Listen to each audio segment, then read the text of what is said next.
Monsieur Ferraud, en tant que vice-président du conseil départemental des Bouches-du-Rhône, vous avez en charge notamment la délégation aux centres sociaux. Pouvez-vous nous expliquer votre rôle ? Je suis très honoré de la fonction que notre président a bien voulu me confier. Pour moi, c'est un monde un peu nouveau que je découvre et je m'attelle à cette tâche parce que c'est une charge qui est très intéressante et qui me permet d'être au contact direct de la société telle qu'elle est aujourd'hui, puisque l'Union des centres sociaux et les centres sociaux en général représentent quelque chose de très important dans le contexte dans lequel nous vivons, puisque ça fait partie du lien social dans lequel nous devons vivre et pour lequel nous devons tout faire pour que ces centres sociaux marchent le mieux possible, de façon à ce que, notamment à travers le projet social, nous soyons à même de mettre en adéquation à la fois la politique nationale et les attentes de nos concitoyens, qui sont très lourdes aujourd'hui. Et les centres sociaux jouent un rôle très important dans la cohésion sociale. Voilà pourquoi cette délégation m'intéresse au plus haut point. Quel lien concrètement avez-vous avec les centres sociaux du département des Bouches-du-Rhône ? Écoutez, les liens que j'ai sont les liens que j'en ferai, puisqu'au départ, ma formation m'éloignait de ce centre d'activité. À partir du moment où c'est ma délégation, je me dois de m'y consacrer.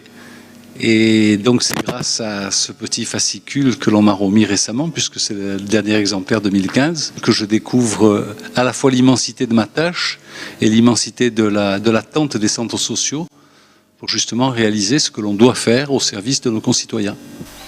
Avec quel interlocuteur travaillez-vous ? Écoutez, je travaille avec tous ceux qui veulent bien travailler avec moi et notamment tous ceux qui sont en charge du dossier, c'est-à-dire la CAF, l'Union des centres sociaux. Et je remercie notamment tous les partenaires qui ont bien voulu participer à la rédaction de ce fascicule qui est remarquable et qui permet à la fois de connaître l'immensité de la tâche et que ça me permet d'avoir une réelle lisibilité de l'action des centres sociaux. Et c'est très utile pour moi pour avoir un état des lieux de ce qu'ils attendent de nous et de ce que nous pouvons à travers le département leur apporter. Et puis pour moi qui viens d'un milieu différent, c'est aussi une prise de conscience de l'attente réelle de nos concitoyens, notamment sur le projet social.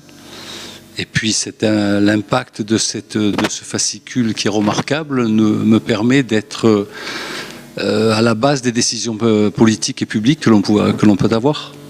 Et grâce aux services du département qui sont parfaitement dévoués à mon égard et qui essayent de m'informer et de me former sur les devoirs que j'ai découvert un outil de cohésion sociale qui me paraît tellement important que je souhaite réaliser un centre social dans ma commune à Tretz.